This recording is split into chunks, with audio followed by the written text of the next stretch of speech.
জন্য, মানুষকে দেখানোর জন্য নয়।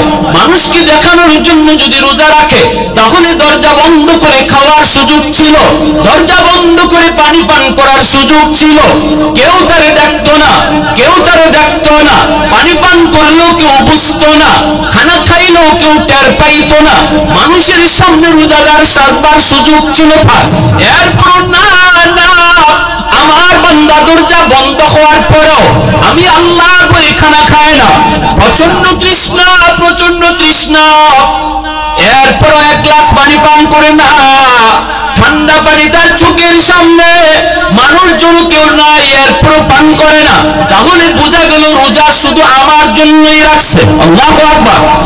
আস-সাওমু লি ওয়া আনা আজজি বিহি ওয়া ফি রিওয়ায়াতিন উজজা বিহি। এজন্য আল্লাহ বলে রমজানের রোজাদারের রোজার বদলা কিয়ামতের ময়দানে সমস্ত আমলের বদলা আল্লাহ নিজের হাতে দিবে না।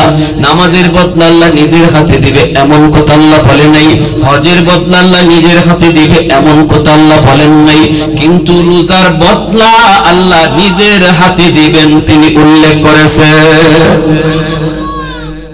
কেন? কারণ এই রোজাটা বান্দা শুধুই আমাকে খুশি করার জন্য রাখছে। মানুষকে খুশি করার জন্য যদি রাখা হইতো তাহলে তার মানুষের সামনে রোজাদার সাজ্জা আড়ালে খানা খাওয়ার বহু সুযোগ ছিল, ঠিক কিনা যেরকম মানুষ টেরই পাইতো না, সে যে রোজা ভাঙছে এমন সুযোগ তার ছিল, এরপরও বান্দা এই সুযোগ গ্রহণ করে না, তাহলে বোঝা গেল রোজাটা মানুষকে দেখানোর জন্য না, রোজাটা শুধুই আমি আল্লাহকে খুশি করার জন্য।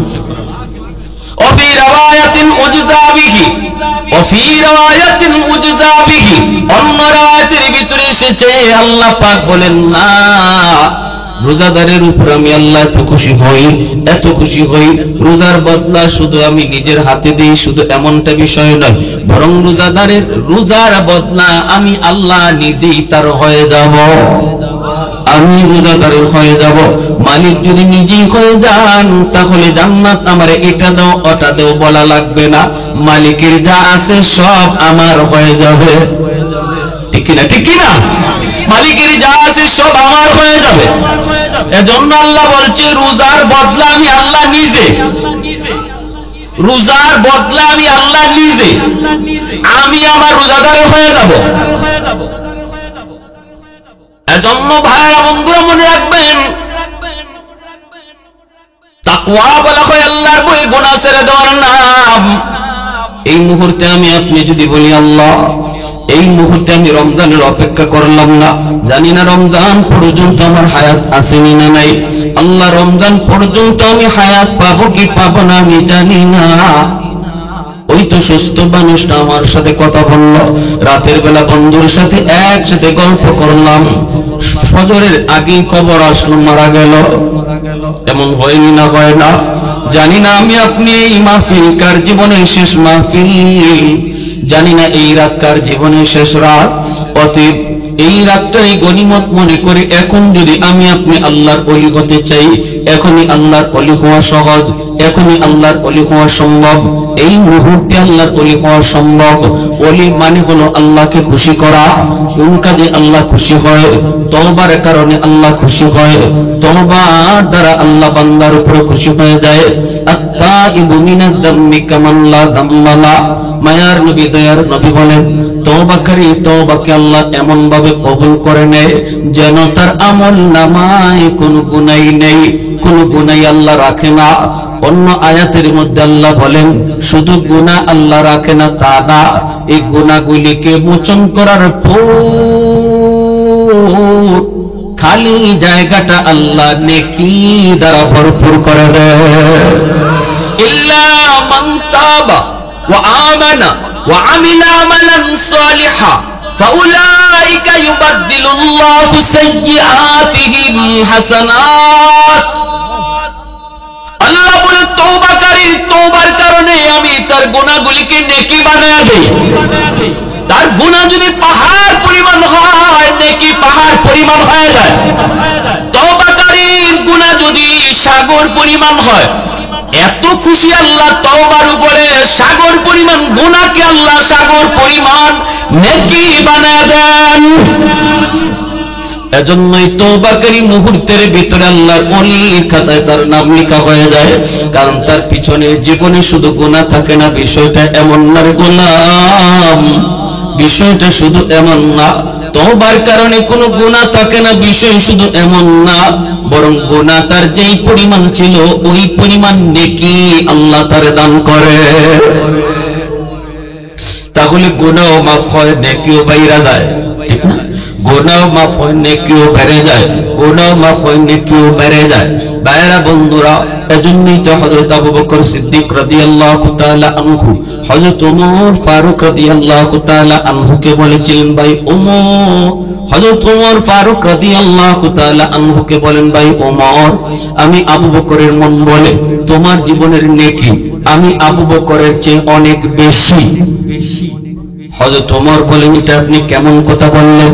আপনি হলেন উম্মতের ভিতরে সবচেয়ে শ্রেষ্ঠ, আমার জীবনের নেকি আপনার চেয়ে বেশি হয় কেমন করে? দলিল কি? হযরত আবু বকর সিদ্দিক রাদিয়াল্লাহু তাআলা আনহু বলেন, দলিল হলো আল্লাহর কোরআনের আয়াত। কোন আয়াত? কয় আয়াত হলো ইল্লা মান তাবা ওয়া আমানা ওয়া আমিলা আমালান সালিহা ফাউলাইকা ইউবাদদিলুল্লাহু সাইয়্যাতিহিম হাসানাত। আল্লাহ নিজে বলেন, তওবার কারণে আল্লাহ গুনাহ যা ছিল পিছনে সব নেকি বানায় দেয়। যদি এমনই হয় রে ভাই ওমর, তোমার পিছনের জীবনের গুনাহ তো আমি আবু বকরের চেয়ে অনেক বেশি, ইসলাম গ্রহণ করার আগে তোমার দ্বারা আমার চেয়ে বেশি অন্যায় হয়েছে, অতএব ইসলাম গ্রহণ করি না তোমার কারণে তোমার ওই বেশি গুনাহটা বেশি নেকি হয়ে গেছে। আরেকটু জোরে কইবেন না সুবহানাল্লাহ? আরেকটু জোরে সুবহানাল্লাহ। হযরত ওমর ফারুক রাদিয়াল্লাহু তাআলা আনহু চুপ হয়ে গেলেন। আল্লাহ কোরআন দিয়ে আবু বকর সিদ্দিক দলিল দিয়ে দিলেন। ওমর ফারুক চুপ হয়ে গেলেন। এইবার বলেন, ভাই আবু বকর, আমি ওমর সোজা মানুষ, আমি এত কিছু পেশগুজ বুঝি না। যদি আল্লাহর কোরআনী দলিল হয় তাহলে আসো তুমি আর আমি জীবনের নেকি বদলা বদলি করে ফেলি। আমি ওমর আমার জীবনের সব নেকি তোমাকে দিয়ে দিলাম, বিনিময়ে তুমি আবু বকর জীবনের সব নেকি লাগবে না, শুধু এক রাতের নেকি আমাকে দিয়ে দাও। এই কথা বলতে সিদ্দিক আকবর বলেন, ভাই ওমর তুমি কোন রাতের কথা বলছো? হযরত ওমর ফারুক রাদিয়াল্লাহু তাআলা আনহুর চোখ থেকে পানি চলে আসলো, কান্না শুরু করে দিলেন আর বলেন, ভাই সিদ্দিক, যেই রাতটার কথা আমি তোমার কাছে বলছি, যেই রাতের সওয়াব তোমার কাছে চাই, আর আমি ওমরের জীবনের সব নেকি তোমাকে দিতে চাই, সেই রাতটা হলো আমার মায়ার নবীর সাথে হিজরতের রাত। যেই রাতের অপেক্ষার জন্য তুমি 40টা রাত ঘুমাও নাই। আল্লাহু আকবার। আমার মায়ার নবী বলেছিলেন, সিদ্দিক কান খাড়া রাখো, যে কোনো রাতে হিজরত করা লাগবে। সেই দিন থেকে 40 রাত তুমি ঘুমাও নাই, দরজার পাশে কান খাড়া করে রাখছো, কখন জানি আমার মায়ার নবী তোমার ডাক দেন। অবশেষে সেই রাত আসলো, মায়ার নবী তোমারে ডাক দিলেন, আবু বকর। ডাক দিয়ার নবীর ডাক এখনো শেষ হয় নাই, তুমি দরজা খুলে দিছো। গভীর রাত, আল্লাহ নবী জিজ্ঞেস করলেন, আবু বকর এত তাড়াতাড়ি দরজা খুলছো কেমন করে? তুমি কি ঘুমাও নাই? সেদিন তুমি কান্না করে করে বলেছিলে, মায়ার নবী গ, যেই দিন থেকে আপনি আমাকে ইশারা দিয়েছিলেন সেই দিন থেকে আজ 40টা রাত আমি আবু বকর বিছানায় পিঠ দেই নাই। দরজার পাশে দাঁড়ায় দাঁড়ায় শুধু আপনার ডাকের অপেক্ষা করেছি। এরপরে আমার মায়ার নবীরে নিয়ে তুমি রওনা দিয়েছো সেই গারে সুর, এত উঁচা পাহাড়, এই পাহাড়ের উপরে উঠা কত কঠিন, পাথরের উপরে পাথর, পাথর বেয়ে বেয়ে সেই পাহাড়ে উঠতে হয়, এত উঁচু পাহাড়। এখনো যারা মক্কা মদিনা যান তারা তো দেখছেন সেই গারে সুরে ওঠা কত কঠিন, সাহসী হয় না। গারে হেরায় ওঠা কোন রকম সম্ভব, কিন্তু গারে সুরে যেই গর্তের মধ্যে আমার নবী আবু বকর সিদ্দিককে নিয়ে 3 দিন 3 রাত অবস্থান করেছিলেন, সেই গুহাটা এত উঁচু পাহাড়ের উপরে, ওই পাহাড়ের নিচে যায় তুমি মায়ার নবীকে বলেছিলে, নবী গো এত উঁচু পাহাড় বেয়ে বেয়ে উঠতে আপনার কষ্ট হবে কোন নবী, আপনি পাহাড় বেয়ে বেয়ে কেমন করে উঠবেন? ওগো নবীজি, আপনি আমি আবু বকরের পিঠে উঠুন। আমার মায়ার নবীরে তুমি পিঠে উঠাইলা, এরপরে নবীরে কান্দে লইয়া এই পাহাড় বায়া বায়া তুমি সেই গুহাতে যা পৌঁছলা, নবীকে কষ্ট দিতে দাও নাই। সেই গুহার কিনারায় যাইয়া তুমি বলেছো, ইয়া রাসূলুল্লাহ, ওগো নবী আপনি আগে ঢুকবেন না গো নবী, যদি গুহার ভিতরে কোনো হিংস্র জীব জানোয়ার থাকে তাহলে আপনার ক্ষতি হলে এই ক্ষতিপূরণ উম্মত কোনোদিন দিতে পারবে না। আপনি এই জায়গায় দাঁড়ান, আমি আবু বকর আগে ঢুকবো, যে দেখি আমি গুহার ভিতরটা নিরাপদ কিনা। হিংস্র কোন জীব জানোয়ার যদি আমি আবু বকরের জীবন নিয়ে নেয় তবু উম্মতের এত ক্ষতি হবে না, এত ক্ষতি হবে না। আমার মায়ার নবীর জন্য তুমি নিজের জীবনটাকে একদম নিজের হাতে নিয়ে গুহার ভিতরে আগে ঢুকছো, ঢুকে তুমি সবগুলি গর্তের মুখ তুমি বন্ধ করেছ, সবগুলি গর্তের মুখ বন্ধ করেছো পাগড়ির কাপড় ছিঁড়ে ছিঁড়ে। একটা গর্তের মুখ বন্ধ করা সম্ভব হয় নাই, তোমার কাছে তখন কাপড় ছিল না, সেই গর্তের মুখটা নিজের পা দিয়ে আটকায় রাখছো। ভালো করে তুমি জানো এই গর্তের মধ্যে যদি সাপ থাকে, এই শালানহুর পায়ের কারণে বের হতে পারে না, সে বের হয়ে আমার মায়ের নবীর চেহারা দেখতে চেয়েছিল, মায়ার নবীর নুরানি চেহারা দেখতে চেয়েছিল সাপ, কিন্তু আবু বকর সিদ্দিক রাদিয়াল্লাহু তাআলা আনহুর পা মুবারকের কারণে সে বের হতে পারে না। আল্লাহর নবী রহমতের নবীকে সিদ্দিক আকবর গুহার ভিতরে নিয়ে আসলেন, আয়েশা নবীকে ঘুম পাড়ালেন, নিজের উরুতে মায়ের নবীর ঘুম পাড়ালেন। বলুন তো দেখি ঘুমের প্রয়োজনটা বেশি কার ছিল? ঘুমের প্রয়োজন তো বেশি ছিল আবু বকর সিদ্দিক রাদিয়াল্লাহু তাআলা আনহুর, কারণ তিনি তো 40টা রাত ঘুমান নাই, ঠিক না? ঘুমের প্রয়োজন ছিল তার বেশি। এরপর গুহার ভিতরে ঢুইকা নিজে না ঘুমাইয়া আমার আপনার নবীরে নিজের উরুতে ঘুম পাড়াইছেন। আমার আপনার নবী সিদ্দিক আকবরের উরুতে ঘুমাইতেছেন, ওই অবস্থায় পা দিয়ে গর্তের মুখটা আটকায় রাখছেন। এই গর্তের সাপ আবু বকর সিদ্দিককে কামড় দিল, কামড়টা দেওয়া মাত্রই সিদ্দিক আকবরের পুরো শরীর বিশেষ যন্ত্রণা অস্থির। এরপর সিদ্দিক আকবর তিনি মুখ নাড়াচড়া করেন না, বডি নাড়াচড়া করেন না, বিষাক্ত সাপের বিষ তিনি হজম করে ফেলতেছেন। কামড় দিয়া দাঁতে কামড় দিয়া রাখছেন, জিহ্বায় কামড় দিয়া রাখছেন, বডি নাড়াচড়া করেন না। কারণ হলো সিদ্দিক ভাবতেছেন আমি যদি এখন বিষের যন্ত্রণায় ছটফট করি আর বডি নাড়াচড়া করি আমার মায়ার নবীর ঘুম ভেঙে যাবে, আমার দয়ার নবীর ঘুম ভেঙে যাবে, আমার নবীর ঘুম আমি ভাঙাতে পারবো না। প্রয়োজনে বিষের যন্ত্রণায় আমি আবু বকর মরে যাব, হজম করতে না পারলে আমি চলে যাব দুনিয়া থেকে, এরপর আমার রহমতের নবীর ঘুম ভাঙাবো না। চোখে টপ টপ করে পানি পড়তে লাগলো, এক ফোঁটা পানি আমার মায়ার নবীর নুরানি চেহারায় পড়ে গেল। যেই মাত্র চোখের পানির ফোঁটা নবীর চেহারা মুবারকে পড়লো, সাথে সাথে আল্লাহর নবীর ঘুম ভেঙে গেল। নবীজি ঘুম থেকে উঠে দেখেন আবু বকর সিদ্দিকের চেহারাটা বিবর্ণ হয়ে গেছে। নবী বলতেছেন আবু বকর কাঁদো কেন, কি হয়েছে, চেহারা এমন কেন? সিদ্দিক আকবর কই নবী গো সাপে কামড় দিছে পায়ে। আল্লাহর নবী রহমতের নবী ডাক দিলেন সাপরে, বল তুই আমার সিদ্দিকের পায়ে তুই কেন কামড় দিলি? সাথে সাথে আল্লাহ সাপের জবান খুলে দিয়েছেন। আর একটু জোরে কন্যা সুবহানাল্লাহ। সাপ ডাক দিয়া কই ইয়া রাসূলুল্লাহ ইয়া হাবিবাল্লাহ ওগো নবীজি আজ একটা বৎসর যাবত আমি এই গুহায় এই গর্তে শুধু আপনাকে দেখার অপেক্ষায় আমার বাসস্থান এই গুহায় নয় আমার বাসস্থান ছিল ওই যে খেজুর বাগানে দুই ইহুদি পণ্ডিত খেজুর বাগানে দিয়ে যায় আর আরেকজনকে দেখা কয় ওই যে দেখ দুষ্ট ওই যে দেখ একটা গুহা দেখা যায় এই গুহাটাই তাওরাত কিতাবে লেখা আছে এর নাম গারে সুর এই গারে সুরি আখিরি জামানার নবী হিজরত করার জন্য তিনি এই দিকে এই গুহায় তিনি 3 রাত 3 দিন অবস্থান করবেন এই কথাটা আমি সাপ শুনে ফেলেছিলাম গো নবী সেদিন থেকে আমি আমার বাসস্থান বাগান সাইরা গুহায় এসেছি শুধু আপনাকে এক নজর দেখার জন্য কিন্তু আপনার সিদ্দিকের পায়ের কারণে বের হতে পারি না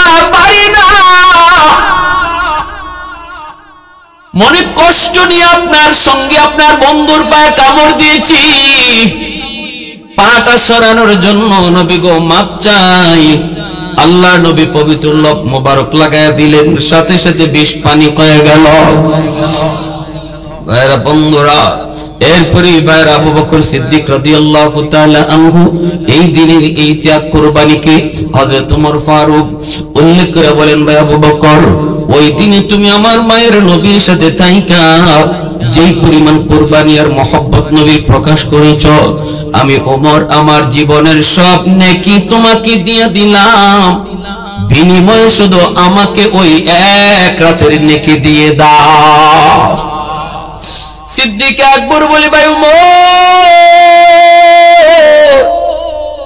ওই রাতে আমার কি পরিমাণ নেকি আমি আবু বকর নিজেও জানি না বদলা বদলি করবো তো আগে আমি নিজে বুঝতে হবে আমার ওই রাতে কি পরিমাণ নেকি হইছে চলো দুজন মায়ার নবীর কাছে যাই দুজন আল্লাহ নবীর কাছে চলে আসলেন আল্লাহ নবী জিজ্ঞেস করেন আবু বকর ঘটনা কি কাম নিয়ে এসেছো সিদ্দিক আকবর সালাম দিয়ে কই নবী গো আমরা দুইজন জীবনের নেকি বদলা বদলি করতে চাই আল্লাহ নবী কই এটা কি কবুল হয় ওমর প্রস্তাব দিয়েছে ওমর তার জীবনের সব নেকি আমাকে দিয়ে দিবে বিনিময়ে আমার জীবনের নেকি চায় না শুধু আমার এক রাতের নেকি চায় ওগো নবীজি ওই রাতে আমার কি পরিমাণ নেকি হয়েছে আমি আবু বকর নিজেও জানি না জানার জন্য এসেছি আপনার কাছে জানতে এসেছি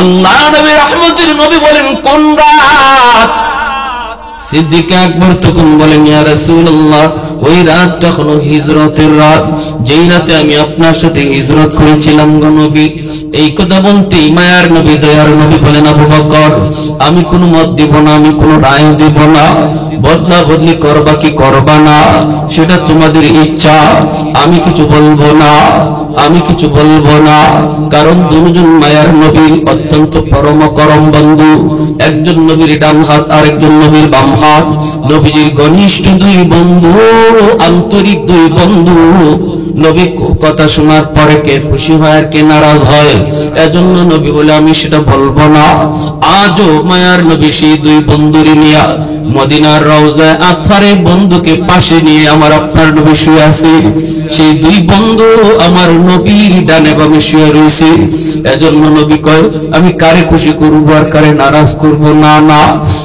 আমি এমনটা বলবো না তবে এতটুকু বলতে পারে আবু বকর ওই রাতে তোমার কি পরিমাণ নেকি হয়েছে তোমার ওই এক রাতের নেকি যদি এক পাল্লায় রাখা হয় আর গোটা উম্মতের নেকি যদি এক পাল্লায় রেখে দেওয়া হয় তবু তোমার নেকি পাল্লা ভারী হবে सिद्दीक तेरा नाम से इस्लाम रहेगा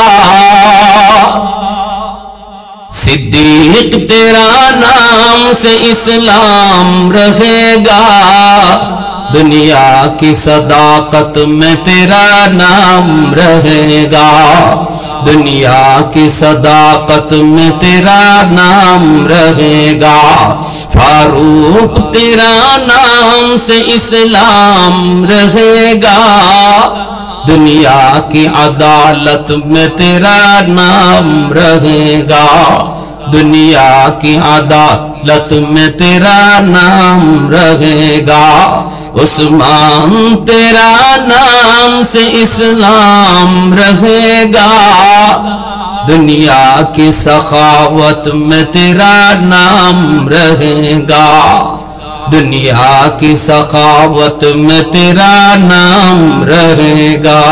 एक जोरे सुरे कोन अल्लाहु আকবার, মুসলমানের আওয়াজে কোন আল্লাহু আকবার। এজন্যই বলতেছিলাম রে ভাই, মনে রাখবেন আল্লাহর ওলি কেমনে হওয়া যায়, কয় তওবার দ্বারা হওয়া যায়। রমজান মাস আমি আপনি যদি হায়াতে নাও পাই, অন্তত আজকে বসার তৌফিকটা আল্লাহ দিয়েছেন, এই জায়গায় বসার সুযোগটা আল্লাহ আমাকে আপনি দিয়েছেন। এখন যদি আমি আপনি দিলে দিলে বলি আল্লাহ যা করেছি পিছনে সব ভুল করেছি, আল্লাহ আর ভুল করব না। ওই দিনে তো বন্ধুর সাথে একসাথে গল্প করলাম, ডান দিকে তাকালে দেখি বন্ধু কবরে শুয়ে রয়েছে, বাম দিকে তাকালে দেখি খেলার সাথে কবরে শুয়ে রয়েছে, ডান দিকে সামনের দিকে তাকালে দেখি কত মায়ার মানুষ কবরে শুয়ে রয়েছে। গত বছরে এমন দিনে মায়ার মানুষ দুনিয়াতে ছিল, এই শাবান মাসে হায়াতে পাবে না সেটা কোনোদিন ভাবেও নাই, আমরাও ভাবতে পারি নাই। আগামী শাবান মাস কার হায়াতে আছে কার নাই কেউ জানি না। এজন্য এই বসাটাকে যদি নিয়ামত মনে করি, গনিমত মনে করে বলি আল্লাহ যা করেছি জীবনে ভুল করেছি মালিক, আর ভুল করতে রাজি না। এই কথাটা চেয়ারম্যানের হাত ধরে বলা লাগবে না, এমপির কাছে যাও বলতে হবে না, ইমাম সাহেবের হাত ধরে তওবা করা লাগে না, আওয়াজ দিয়ে মুখে উচ্চারণ করে গুনাহ কাউকে শোনাইতে হয় না। দিলের ভিতরে শুধু এতটুকু, অন্তরের ভিতরে আইনা যদি মালিক যা করেছি ভুল করেছি, আল্লাহ আর ভুল করতে রাজি না, আর নামাজ ছাড়বো না, আর রোজা ছাড়বো না। আমার দিলের কথা আল্লাহ জানেনি না জানে না, মুহূর্তের ভিতরে আল্লাহ পাক দিলের ভাষাটা শুনবে, বুঝবে। বর্ষার আগে নাম ছিল গুনাহগারের খাতায়, সাথে সাথে নাম উঠে যাবে আল্লাহর ওলির খাতায়। এজন্যই আমি বলি সব জিনিসে সময় লাগে, সময় লাগে না শুধু আল্লাহর ওলি হইতে। মেট্রিক পাস করতে সময় লাগে, আইএ পাস করতে সময় লাগে, ভালো ব্যবসায়ী হতে সময় লাগে, সব কিছুতে সময় সময় সময়। সময় লাগে না শুধু এক কাজে, সেটা হলো আল্লাহর ওলি হওয়া।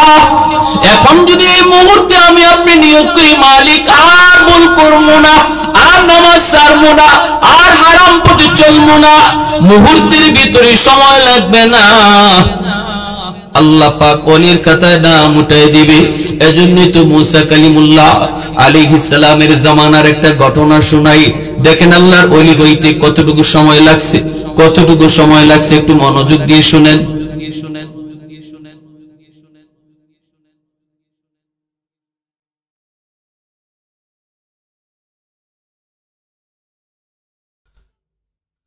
মুসা আলাইহিস সালাম, ওনার উপাধি ছিল কালিমুল্লাহ। কালিমুল্লাহ শব্দের অর্থ কি? আল্লাহর সাথে যিনি কথা বলে। 4000 বার কথা কইছে মুসা নবী। মুসা নবী আল্লাহর সাথে কথা বেশি বেশি বলছেন, এজন্য মাঝে মাঝে এমন কিছু আবদার করতেন যেটা শুনলে পরে আমি আপনার কাছে হাসি আসবে। মুসা আলাইহিস সালাম একদিন আল্লাহকে বলে, আল্লাহ আমি যদি খোদা হইতাম, তুমি যদি বান্দা হইতা, আমি যদি খোদা হইতাম, তুমি যদি বান্দা হইতা। আল্লাহ পাক কয়, মুসা হুশ আসেনি? বলে আল্লাহ হুশ তো আছে, কিন্তু পরে কথা পরে টইল আমার উদ্দেশ্য। আল্লাহ কতে তাড়াতাড়ি কও, এখানে আটকেও না, ব্রেক দিও না।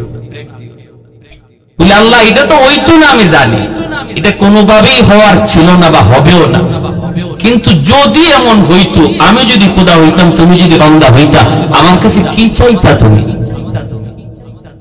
ও এটাই সে পরের টইল উদ্দেশ্য। তো আল্লাহ পাক কয়, মুসা ভালোই তো চালাকি করছো, আমার মুখ থেকে শুনতে চাও, আমার মুখ থেকে বের করতে চাও, কোনটা আমার কাছে চাইতে হবে না? বলে আল্লাহ কোন না, যদি এরকম হইতো কি চাইতা?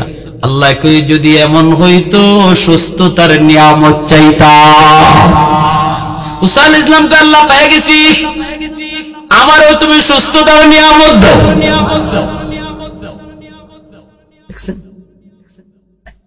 সুস্থতার নিয়ামত বহুত বড় নিয়ামত। সুস্থ থাকলে তো ইবাদত, ঠিক না? সুস্থ থাকলে তো নামাজ, সুস্থ থাকলে তো রোজা। এজন্য সুস্থতার নিয়ামত বহুত বড় নিয়ামত।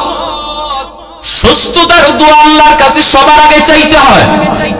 আল্লাহ আমাকে সুস্থতার নিয়ামত দাও, যাতে করে আমি তোমার বিধান পালন করতে পারি, যাতে করে তোমার কদমে সিজদা দিতে পারি, যাতে করে রমজানের 30টা রোজা রাখতে পারি, যাতে করে আল্লাহ তারাবির নামাজটা দীর্ঘ 20 রাকাত নামাজ তারাবি লম্বা রাকাত আদায় করতে পারি। এজন্য সুস্থতাটা আল্লাহর কাছে চাইতে হবে, ঠিক না? আরো জোরে বলেন ঠিক না?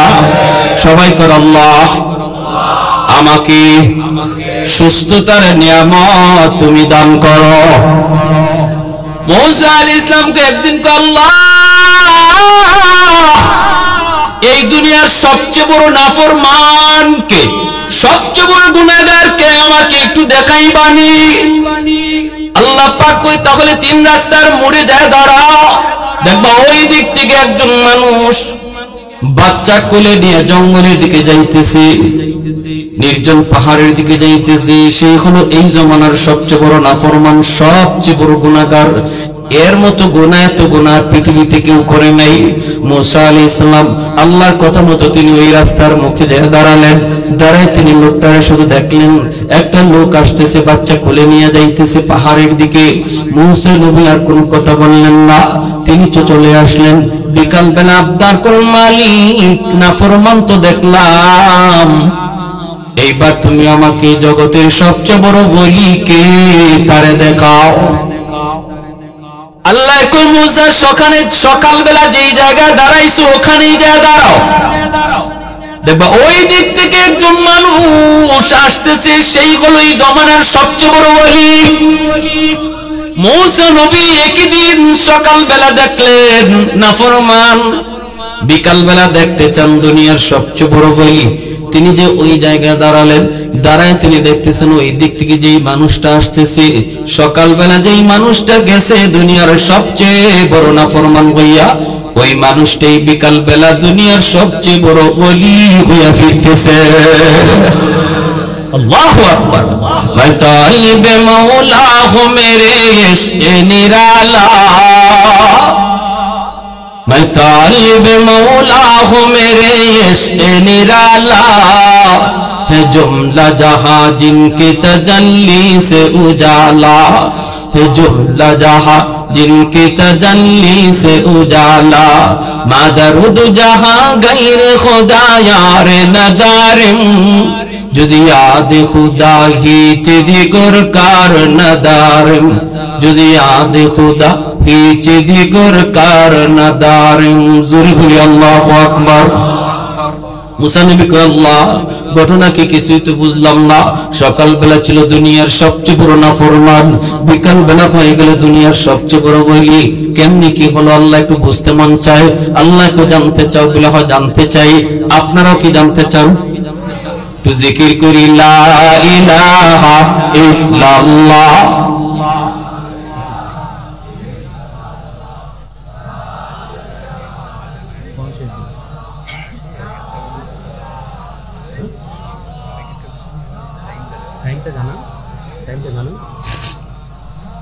লা ইলাহা ইল্লাল্লাহ জুড়ে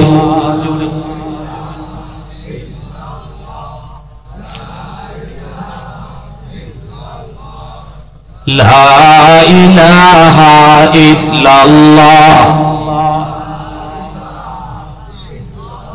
আল্লাহু রাব্বুনা মুহাম্মদ নবিয়ুনা, আল্লাহু রাব্বুনা মুহাম্মদ নবিয়ুনা, নাহনু নুতিউহুমা নাহনু নুতিউহুমা, নাহনু কুল্লুন হিজবুল্লাহ, লা ইলাহা ইল্লাল্লাহ, ওয়াতাসিম বিহাবলিল্লাহ, মুজাহিদ ফি দীনিল্লাহ, লা ইলাহা ইল্লাল্লাহ, লা ইলাহা ইল্লাল্লাহ, লা ইলাহা ইল্লাল্লাহ, লা ইলাহা ইল্লাল্লাহ। সবাই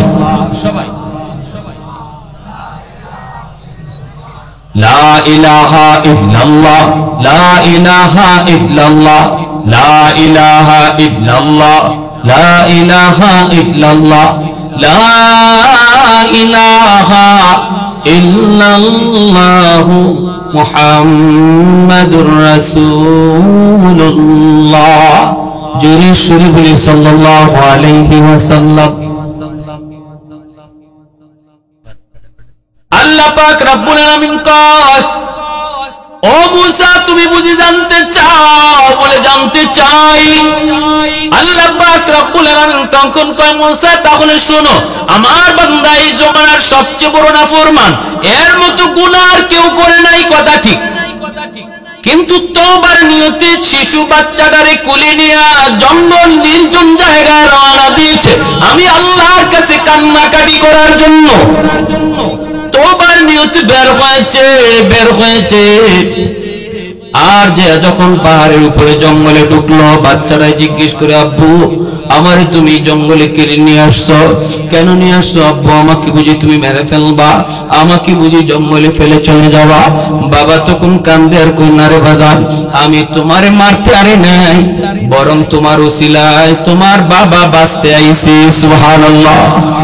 তোমার উসিলায় আমি নিজে বাঁচতে আইছি রে বাজান। বাচ্চাটা কয়, আব্বু এত বড় উঁচু পাহাড়ের চেয়ে বড় কিছু আসেনি, এর চেয়ে বড়। কয় বাবা এর চেয়ে বড় জমিন, এর চেয়ে বড়, এর চেয়ে বড় পানি, এর চেয়ে বড়, এর চেয়ে বড় আসমান, এর চেয়ে বড় কি? তখন বাবা কান্না শুরু করছে। আল্লাহ নিজে শুনাইতেছে রে মূসা, তখনই বাবা কান্না শুরু করে দিছে আর কয়, এর চেয়ে বেশি হয়ে গেছে তোমার বাবার গুনাহ। তখনই বাচ্চা কয়, আব্বু তোমার গুনাহ এত বেশি? তোমার গুনাহ বুঝি এত বেশি? আব্বু তোমার গুনার চেয়ে বড় কিছু আসেনি? তখন আমার বান্দাটায় কান্দা কয়, বাবারে তোমার বাবার গুনার চেয়ে বড় হলো আমার আল্লাহর দয়া। এই কথা কইয়া হাউমাউ করে কান্না শুরু করেছে আর কয়, বাজান আমার ঠোঁট না পাক, আমার জিহ্বা না পাক, আমার হাত না পাক, আমার পা না পাক, আমার বডি না পাক, সবকিছু আমার না পাক, কিন্তু তোমার জবানটা হলো পাক। তুমি নিষ্পাক, তুমি মাসুম। আমি বাবা আল্লাহর কাছে কানবো, আল্লাহর কাছে কানবো গুনার কথা ইয়াদ করে, আর তুমি বাবার পক্ষ থেকে সুপারিশ কইরা আমিন আমিন বলবা। আজ সৌদি আরবের মানুষ হেরেম শরীফ আল্লাহর কোরআনে কাবা ধইরা ধইরা চোখের পানি জড়ায় কান্দে, আর শিশু বাচ্চাটারও কাবা ঘরের হেরেম শরীফের দেয়াল ধরায়। মা গুনাহ করছে আল্লাহর ঘরে হাত দেয়, বাচ্চাটারও হাত দেওয়ায়, বাবা আল্লাহর ঘরে হাত লাগায় তওবা করে, শিশু বাচ্চাটারও হাত লাগায়, তাদের সুপারিশ করায়। বাবা তখন কই, বাবা আমি যখন আল্লাহর কাছে কানবো তুমি শুধু বাবার পক্ষ থেকে আমিন আমিন বলবা। রব্বুল আলামিন কয়, মুসা রে আমার বান্দা যখন গুনার কথা ইয়াদ করে কান্না শুরু করে দিল, আমি আল্লাহর দয়া আর মায়া তার গুনার চেয়ে অনেক বেশি। কুল ইয়া ইবাদিয়াল্লাযীনা আসরাফু আলা আনফুসিহিম লা তাকনাতু মির রাহমাতিল্লাহ।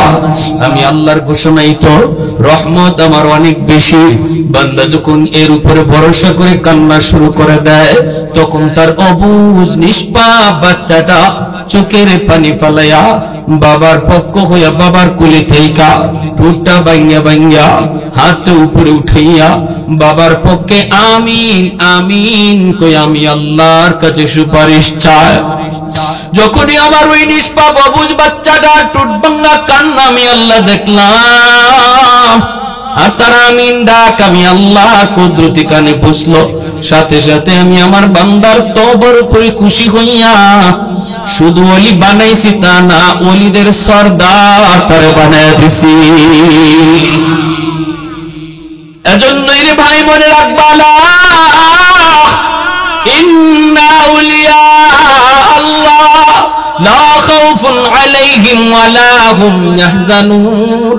আল্লাহ পাক রব্বুল আলামিন কয় প্রতিদিন জমিন আমি আল্লাহর কাছে আবদার করে মালিক আর গুনাহগারের গুনাহ বইতে পারি না আল্লাহ আমি আর এই গুনাহগারের পায়ের লোড নিতে পারি না আল্লাহ আমি আর এই সুদখোরের 5 তলা বিল্ডিং এর লোড নিতে চাই না আল্লাহ আমি আর এই ঘুষখোরের 10 তলা বিল্ডিং এর লোড নিতে চাই না আল্লাহ তুমি আমাকে অনুমতি দাও আমি সুদখোরের বালি গিলে ফেলি আমি ঘুষখোরের 10 তলা বিল্ডিং গিলে ফেলি আমি জিনাকুরকে আমার পেটে নিয়ে নেই আলা কুল্লা ইয়াউমিন ওয়াল আরদু ইস্তাজিলু রাব্বাহু প্রতিদিন জমিন এমন ভাবে আবদার করে তুরস্কের জমিন 5 তলা 10 তলা বিল্ডিং গিলে ফেলেছে সিরিয়ার জমিন 10 তলা 5 তলা বিল্ডিং গিলে ফেলেছে 50,000 মানুষ গিলে ফেলেছে শুধু সিরিয়ার তুরস্কের জমিন নয় হাদিসে কুদসিতে আল্লাহ নিজে বলেন বাংলাদেশের জমিনও প্রতিদিন আল্লাহর কাছে আবদার করে এমনকি বাগেরহাটের জমিন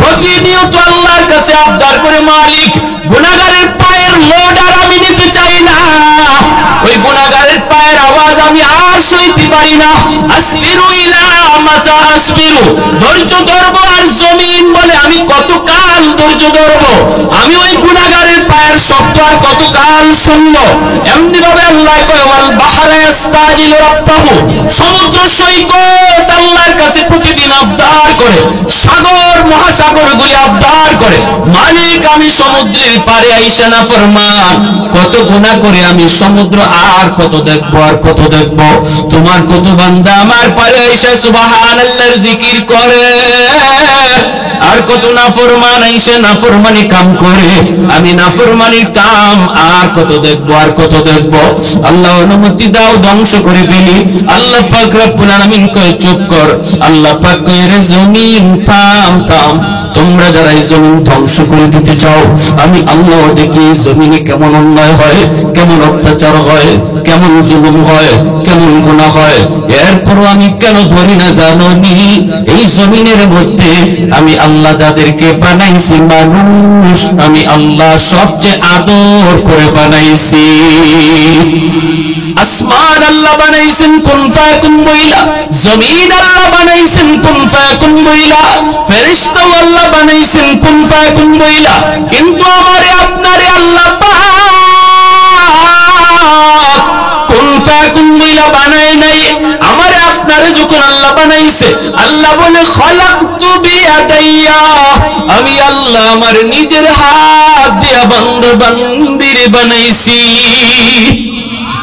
কারণ এই চেহারার মধ্যে এত দামি কপাল এই কপাল দিয়ে বান্দা আমার কুদরতি কদমে সাজদা দিবে এই কপালটা এত দাম এই কপাল ফেরেশতাদের হাতে বানাইলে হয় না এই কপাল কুন ফায়াকুন বললে হয় না আমি আল্লাহ নিজের হাতে বানাইছি এই জমিন এখনো জমিনের মধ্যে এমনও 4 শ্রেণী আছে এর ভিতরে এক শ্রেণী হলো শিশু বাচ্চাগুলি আমার আপনার ঘরে আসেনি না নাই আল্লাহ পাক রব্বুল আলামিন বলে আল্লাহ পাক বলে লাউলা মাশাইখু রুকা ওয়াশশাবাবু খুশা ওয়াল আতফালু রুদ্দা ওয়াল আনআমু রুদ্দা ওয়াল আনআমু রুদ্দা আল্লাহ পাক কয় জমিনে 4টা শ্রেণী আছে এই 4 শ্রেণী যতদিন জমিনে থাকবে ততদিন আমি আল্লাহ আসমানের জায়গায় জমিনের জায়গায় দাঁড় করে রাখবো এক নম্বর হলো জমিনে কিছু বৃদ্ধ বান্দা বান্দি আছে এদের সাদা দাড়ি সাদা চুল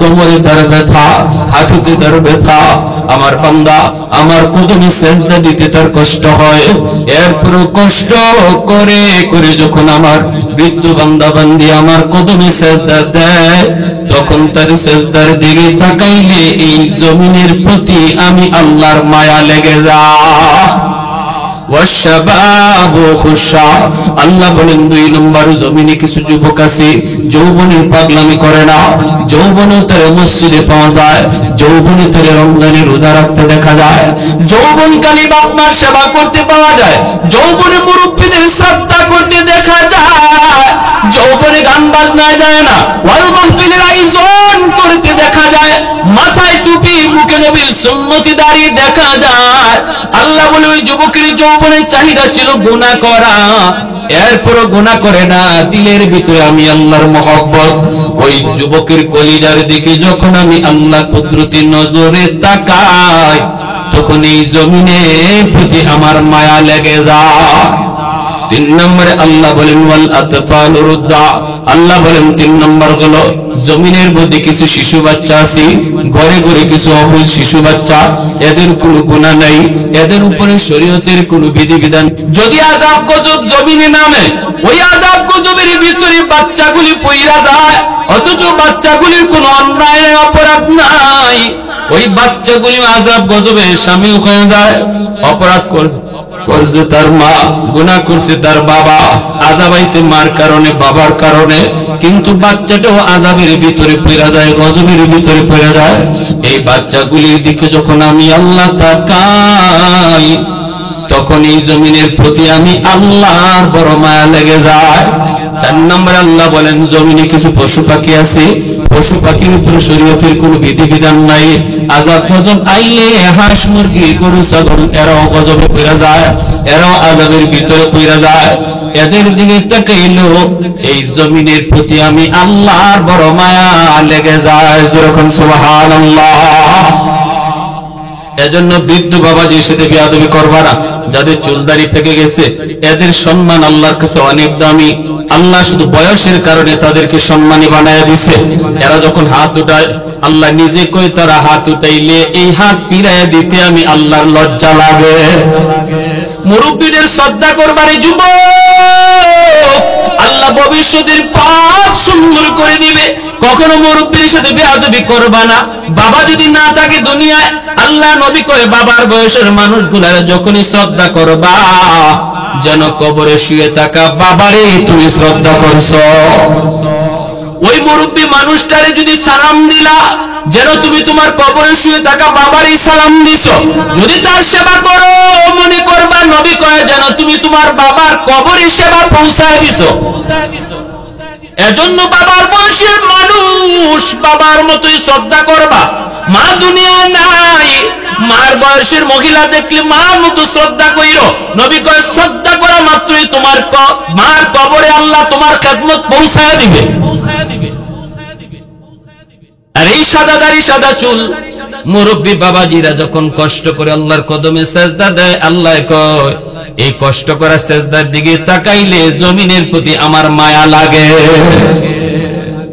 আর ওই যুবকগুলি, যেই যুবকগুলি এখন কোরআনে মাহফিলের আয়োজন করে, যাত্রা আয়োজন করে না, ঠিক না, যেরকম গান বাজনার আয়োজন করে না, যেই যুবকগুলি যৌবন ও রোজা রাখে, মুখে দাড়ি রাখে, আল্লাহ ওদের খাতিরে জমিন টিকায় রাখছে।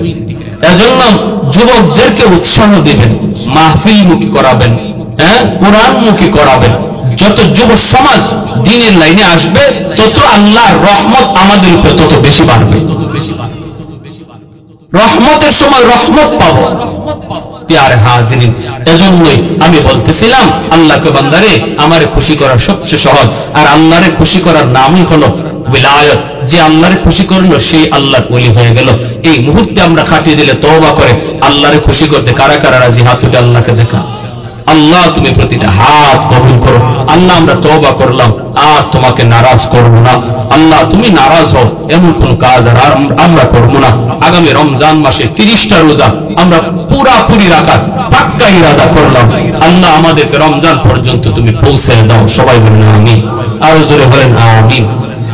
আলহামদুলিল্লাহ, একটা রুমাল চালু করে দেন। এখানে বহুত বড় আল্লাহর ওলির স্মরণে আজকের মাহফিল। যেন আল্লাহ পাক এই ওলিদের মতো আমাদের জীবন গড়ার তৌফিক দেয়। সর্বদা তাদের কর্মজীবনকে ফলো করব। ওলিরা কোন পথে চলছেন, তাদের জীবন কিভাবে পরিচালনা করছেন, আর আমরা দিল থেকে প্রত্যেকে সহযোগিতার হাত বাড়াই। রুমাল আপনার কাছে চলে গেছে, কেউ কৃপণতা করব না। আমি দান করলে যে কমবে তা না। আল্লাহ বলে আমার রাস্তায় দান করলে তুমি দেখো কমে, আর আমি আল্লাহ দেখি তোমার বাড়ে। যেরকম সুবহানাল্লাহ, ইয়ামহাকুল্লাহুর রিবা ওয়া ইউরবিস সাদাকাত। আল্লাহ নিজে বলছেন সুদ খাইলে সম্পদ কমে, আর আমার রাস্তায় দান করলে সম্পদ বাড়ে। এজন্য এই ইয়াকিন নিয়ে আমরা রুমালে শরীক হই। একজন ভাইও মাহরুম যাব না। এখান থেকে সামন থেকে একজনের রুমাল চালু করে দেন। সামন থেকে একজনের রুমাল চালু করে দেন। লা ইলাহা ইল্লাল্লাহ, লা ইলাহা ইল্লাল্লাহ। মেহমান নিয়ে আসেন। লা ইলাহা ইল্লাল্লাহ, জুরে লা ইলাহা ইল্লাল্লাহ। কেউ উঠবেন না, আজকে রাতটারে গনিমত মনে করেন, প্রতি রাত তো আর হবে না। হ্যাঁ, কি আমাদের সামনে আসতেছেন সাদিকুর রহমান আজহারি, জননন্দিত মুফাসসির কোরআন, সারা দেশ যার জন্য পাগল, আলহামদুলিল্লাহ তিনি আসতেছেন। আপনাদের জন্য তো খুশনসিব যে তিনি চলে আসছেন আপনাদের মাঝে। এজন্য আমরা হযরতের বয়ান না শুনে কেউ যাব না, কেউ যাব না, আখেরি মুনাজাত করে সবাই যাব ইনশাআল্লাহ। আর আমরা রুমালে শরীক হই, লা ইলাহা ইল্লাল্লাহ, জুরে লা ইলাহা ইল্লাল্লাহ। একটু পানি আছে, খাওয়ার পানি, মাশাআল্লাহ। কে? জোসনা বেগম, তার ছেলে বাহিরে থাকে, 1000 টাকা দান করলো, মাশাআল্লাহ। দোয়া আছে, আল্লাহ প্রবাস জীবনে আমার ভাই যে আছে, আল্লাহ তুমি তার নিরাপদ রেখো, আল্লাহ আপদ বিপদ থেকে বাঁচাই রেখো, আয় আল্লাহ প্রিয়জনের কাছে নিরাপদে পৌঁছে দিও। আমার ভাই প্রত্যেক আপনাদের কষ্ট করে উঠতে হবে না, আপনাদের পাশে রুমাল চলে যাচ্ছে। আমরা রুমালে যার যার তৌফিক অনুযায়ী 100 টাকা, 200 টাকা, 50 টাকা, যার যার তৌফিক অনুযায়ী আমরা শরীক হয়ে যাই। আর অনুরোধ, আপনারা যদি হাজত সারতে কেউ উঠে থাকেন, হাজত সেরে আবার দ্রুত চলে আসবেন। মহিলা প্যান্ডেলে ছোট বাচ্চারা আছে, মা বোনদের দিল তেমনি নরম থাকে, মা বোনরা